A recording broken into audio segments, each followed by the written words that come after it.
Bonjour, bonsoir et bienvenue à toi sur ma chaîne YouTube aux sources des tout petits. Ici, je te parle de connaissances, je te parle de compétences, je te parle de tout ce qui tourne autour de la petite enfance ou alors tout ce qui tourne autour du secteur sanitaire et social.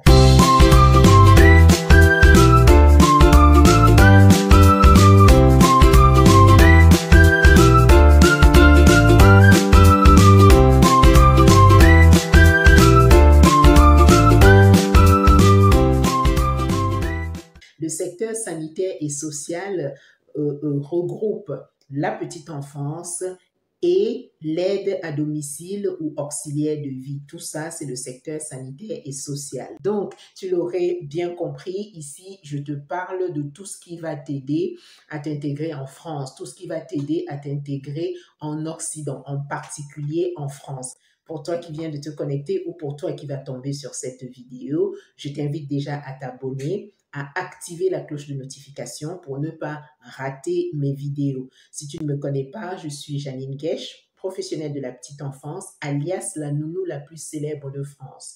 Je travaille en structure et chez les particuliers. J'ai mon organisme de formation, je te forme pour que toi aussi, qui n'as pas encore les kaolo, qui n'as pas encore les baisses, tu commences à travailler chez les particuliers ou à travailler dans un EHPAD pour toi aussi évoluer dans le secteur sanitaire et social. Alors donc aujourd'hui, je vais te parler de quoi? Parce que je te parle souvent des vidéos, des conseils, comment tu vas aider ton enfant à se développer, il faut se former, il faut, la parentalité, les étapes du développement d'un enfant. Voilà, je te parle régulièrement de ça. Mais aujourd'hui, on va aborder un autre sujet parce que oui, quelquefois dans les commentaires ou alors les mamans m'interpellent, les collègues qui travaillent en crèche m'interpellent pour me demander ou pour me dire, mais Janine, toi tu parles jamais du côté entre guillemets négatif ou du côté qui n'est pas bien, entre guillemets, hein, voilà, comme dans toute chose, il y a des avantages et des inconvénients, il y a du négatif et du positif. Donc, comme dans toute chose, tu n'abordes jamais ce côté-là. Genre, par exemple, le bien-être, les conseils sur le stress, gérer, voilà, favoriser le travail en équipe, améliorer sa communication. Donc, du coup, je vais te faire une série de vidéos là-dessus où je vais te parler de ça parce que oui, comme dans tout secteur, oui, comme dans tout travail, oui, comme dans tout domaine, il y a les avantages et les inconvénients. Il y a le bien et le mal. Ça existe le yin et le yang. Hein? Voilà, je ne t'apprends pas ça, tu le sais. Le noir et le blanc, ok? Donc voilà, aujourd'hui, je vais te parler, je vais te donner quelques conseils de bien-être professionnel que tu pourrais vraiment appliquer, ou alors si tu te trouves dans cette situation-là, que tu saches comment est-ce que tu peux réagir. Ça va être une série de vidéos, d'accord? Et je te rappelle que les vidéos apparaissent tous les jeudis. Tous les jeudis soirs, les vidéos apparaissent, d'accord? Tous les jeudis soirs, les vidéos apparaissent. Une fois par semaine, tous les jeudis. Donc, tu as intérêt vraiment à t'abonner, à activer la cloche de notification. Ici, je parle aux personnes qui n'ont pas encore les kaolo, qui n'ont pas encore les baisses, d'accord? Je parle aux personnes qui souhaitent faire une réorientation professionnelle. Je m'adresse aux personnes qui n'ont pas, comment on dit, qui ne savent pas dans quel secteur ou dans quel domaine se former, ok? Et ici, je te parle de ce qui peut t'aider, une formation qui peut t'aider à travailler assez rapidement, une formation qui peut t'aider, le domaine qui peut t'aider à travailler assez rapidement ici en France et surtout commencer à travailler avec ton passeport parce que c'est très important ça. Commencer à travailler avec ton passeport en cours de validité. Tu comprends? Il n'y a pas beaucoup de domaines comme ça. Et les deux domaines dont j'ai cité là, la petite enfance et auxiliaire de vie, tu peux travailler de plusieurs manières. En tout cas, à toi de voir. Donc ici, je te partage mes connaissances, ma pratique, d'accord, dans ce domaine-là. OK? Donc, bienvenue à toi. Nous allons parler aujourd'hui, comme je t'ai dit, du bien-être professionnel. Nous allons parler du bien-être professionnel. Alors, il faut savoir que le bien-être professionnel, ce n'est pas uniquement dans le domaine de la petite enfance ou alors dans le domaine... oh là là, suis désolée, hein, on m'envoie les messages. C'est pas uniquement dans le domaine de la petite enfance ou dans le domaine d'auxiliaire ou alors lorsqu'on est auxiliaire de vie ou alors professionnel de la petite enfance. C'est dans tous les domaines en fait. C'est dans tout le domaine. Le bien-être professionnel, c'est dans tous les domaines. C'est-à-dire à partir du moment où tu travailles, à partir du moment où tu exerces une activité génératrice de revenus, c'est le bien-être professionnel est important de le savoir et surtout de travailler sur soi et surtout de tenir compte de ça. Voilà, c'est très important. Alors, donc, pour commencer, tu sais très bien que travailler auprès des jeunes enfants n'est pas de tout repos, hein. Ça, on le sait, je ne t'apprends rien. Pour toi, par exemple, qui a des enfants ou qui a un enfant, tu sais très bien comment les enfants, ils ont de l'énergie à revendre, il faut tout le temps répéter, il faut tout le temps faire très attention à la sécurité, à l'hygiène, au développement de l'enfant, toutes ces choses-là. Il faut savoir qu'en structure, que tu sois en structure, c'est-à-dire dans une crèche, voilà, tous les endroits où on accueille des enfants, des jeunes enfants, les établissements d'accueil des jeunes enfants, EAJE, tu es au courant de ça, tu sais comment est-ce que ça se passe. Et même lorsque tu travailles chez des particuliers comme moi, c'est-à-dire à domicile comme moi, tu es au courant de ça, tu le sais. OK? Dès 8 heures, de 8 heures à 10 heures, par jour, parce que le travail, c'est comme ça. On travaille dans ce domaine-là de 8 heures à 10 heures par jour. Vous devez accueillir les émotions des enfants, des fortes émotions à réguler. Tu dois accueillir, tu le sais, hein, tout ce que j'explique là pour toi qui est pro déjà, tu sais comment est-ce que ça se passe. Il y a des fortes émotions des enfants que tu dois accueillir, tu dois accompagner l'enfant au moment du repas, la sieste, les jeux, tu sais comment les journées sont rythmées souvent par rapport à ça, qu'on soit en structure ou chez les particuliers. La différence, c'est que en structure, il y a un programme qu'on doit suivre. Chez les particuliers aussi, mais seulement en structure, on travaille en groupe. Et chez les particuliers, tu es toute seule à pouvoir gérer ton programme, à pouvoir suivre ton planning comme tu le sens et comme tu le veux, d'accord? Mais tu dois le suivre quand même. La différence avec la crèche. Donc, accompagner individuellement sur le temps clé de la journée. Et les temps clés de la journée, c'est ce que j'ai cité là, hein, la sieste, le repas, les jeux, c'est-à-dire les activités, et quoi d'autre? La sieste, les jeux, le repas, et toutes ces choses-là, ce sont les temps clés vraiment de la journée, hein, et c'est tout à fait normal. Sans oublier les collègues qui ont des conflits, tout ça, tu dois devoir vivre, tu dois devoir gérer les collègues qui ont des conflits depuis la rentrée, qui ne s'entendent pas, qui ne se parlent pas, qui ne se supportent pas. Tu dois vivre tout ça. Et il faut savoir que tu dois pouvoir gérer tout ceci. Tu comprends? Ce qui n'est pas souvent évident. Ce qui n'est vraiment pas souvent évident. Et il est important vraiment que j'aborde cette partie-là du travail, que j'aborde cette partie-là pour que tu comprennes que c'est pas toujours rose. Et comme dans tout domaine, hein, c'est pas que dans le domaine de la petite enfance, hein, ou lorsqu'on est auxiliaire de vie. À partir du moment où tu travailles dans une entreprise, l'ambiance peut souvent être pas bien, voilà. Donc, il faut tenir compte de tout ça. Et il était important que je puisse parler, d'accord?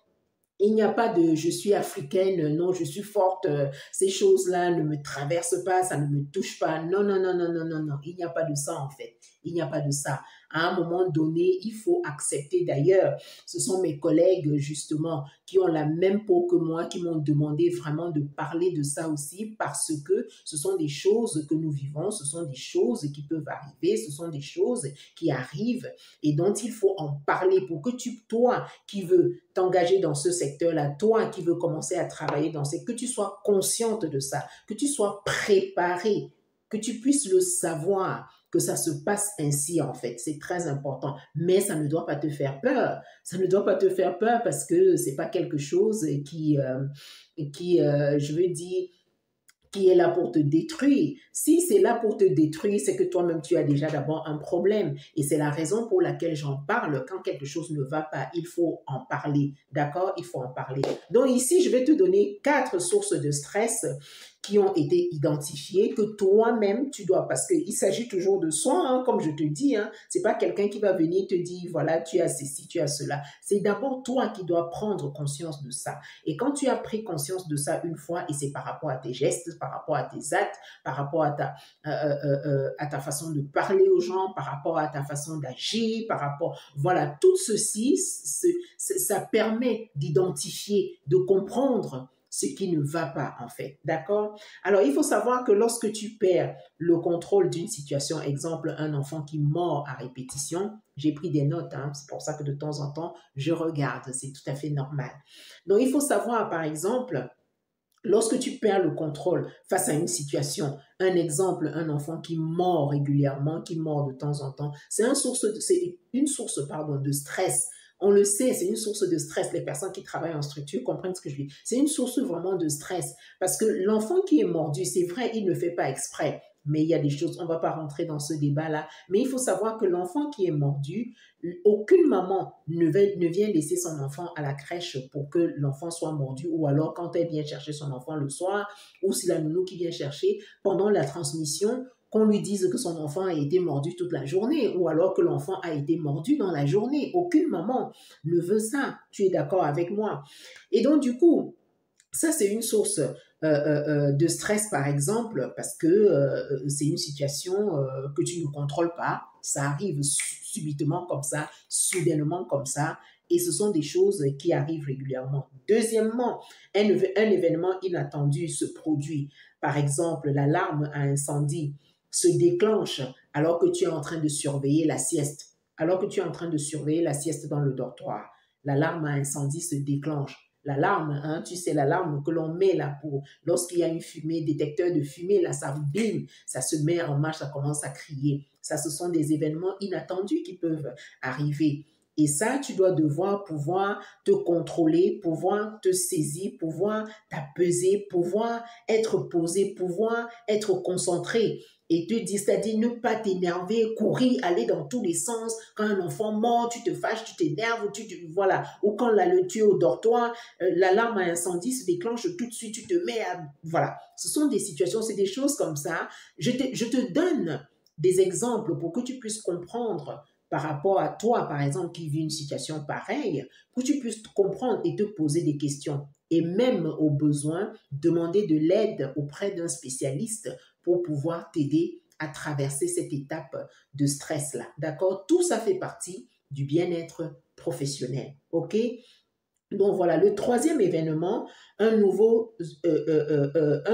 événement nouveau est sur le point de se produire. Par exemple, c'est ta première réunion des parents. Par exemple, tu es embauché, tu viens de commencer le travail dans une crèche et bim bam boum, c'est ta première réunion des parents. Et on te demande de présenter, une partie de la journée type de la crèche. On te demande ça.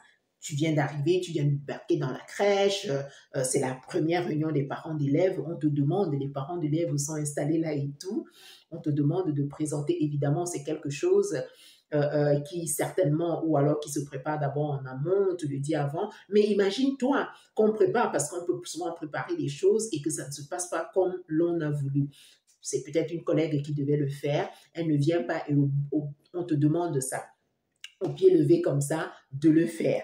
Ce sont des événements inattendus qui peuvent arriver. Il va falloir que tu puisses gérer ce stress-là, que tu puisses vraiment te concentrer pour parler devant les parents, parler aux parents, expliquer une journée type, donner un exemple en parlant d'une journée type de la crèche dans laquelle tu travailles. D'accord? Et le quatrième point, ce sont tes compétences et ton ego qui sont mis à l'épreuve.